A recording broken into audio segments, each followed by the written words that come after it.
All right, guys, thanks for joining me. This is Melissa here. I'm trying to get most of my stuff here now with my walk with God, my marriage, all that stuff, and my personal devotions, etc.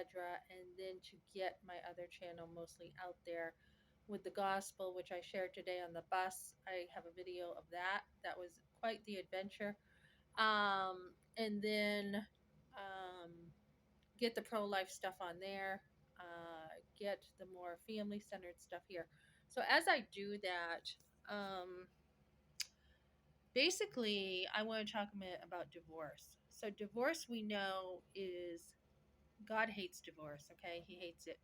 And for the Christian, it is not okay to divorce. It is not unless somebody who is an unbeliever has left you and you are totally abandoned and you didn't really have a choice. For the believers, there's no such thing as divorce. It actually says in Scripture to um, stay unmarried and reconcile with your husband, even after a divorce. You are supposed to be with your husband. So unless there's something majorly going on, like your life is in danger, okay, you need to separate if your life's in danger.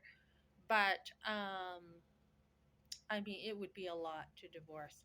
And what's happening is I've been listening to this divorce attorney with Matt Walsh. His name is James Sexton, which is a funny last name for a divorce lawyer. But he says,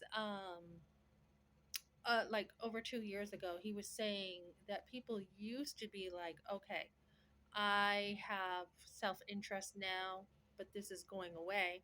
But it was, I have self interest. I'm not the same person I was 40 years ago, and therefore this marriage doesn't it's not a good fit anymore. That's not how marriage is supposed to work. It's a legal contract that says there's this one person and it's for life. That's it. And he talks about how people may say, oh yeah, I'm going to divorce, you know in a they say I'm going to divorce because they're struggling with anger or frustration. But that's usually done in a fight or an argument, but the real divorce is not supposed to be happening. And he said more people give time to the car that they're going to drive, or to, a house. They buy a house and they're like, oh, yeah, I've got to sign, a disclosure for the lead paint. I have to sign some stuff from HUD. And they really put a lot of time and effort into a house or buying a car. So then he says, okay, so if someone said to you, what car could you have if you could have any car you want right now and I gave it to you, which one would you have? And most of us are not pragmatic. We wouldn't be like, oh, yeah, let's do a Tesla because it saves fuel. Most of us are like, oh, let's get the Lamborghini or the Corvette or whatever.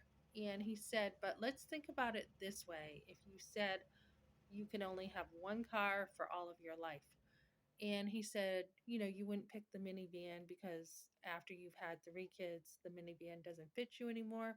The Lamborghini is not going to work because you're 70 now and it doesn't fit you. He said, one car for life. What would you pick? And the same thing in marriage. You've got to have something that works with you with your 20s, 30s, 40s, up to 70s. So having that self interest, like, rather than, no, you are a unit. It's not, oh, well, it's just my will. I want a divorce. No, you're married, right? So he says you get all these papers, even when you sign a will, all these papers to sign. And when you get married, you don't even have a pamphlet. And he recommends everybody, before they get a divorce, spend 1 hour with a divorce attorney first. And then also find couples that you can see, if you haven't been taught at home, how a marriage is supposed to work. So, good advice there. I think it's important to take marriage more seriously. And we are not doing that in this day and age.